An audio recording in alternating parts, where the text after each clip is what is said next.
वरच्यावर मूतखडा होत असेल तर आहारामध्ये काही महत्त्वाचे बदल करून आपण ते टाळू शकतो.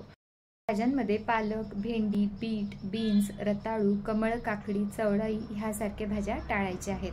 फळांमध्ये जांभूळ, कवीट, द्राक्ष, अंजीर, ओला अंजीर, ड्रायफ्रुट्समध्ये जसे खजूर, बदाम, काजू हे टाळायचे आहेत.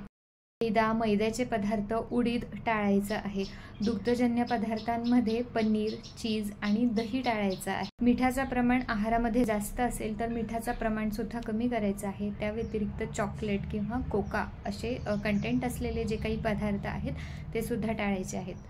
डॉक्टरांच्या सल्ल्याशिवाय आणि गरज नसताना प्रोटीन आणि कॅल्शियम सप्लिमेंट्स घेणेही चुकीचं आहे, कारण त्यामुळेही मूतखडा होऊ शकतो. जेवत असताना द्रव पदार्थांचा सुद्धा वापर करायचा. नुसतंच कोरडं पोळी भाजी खायची नाही. वरण, आमटी किंवा ताक असं काहीतरी सोबत असावं.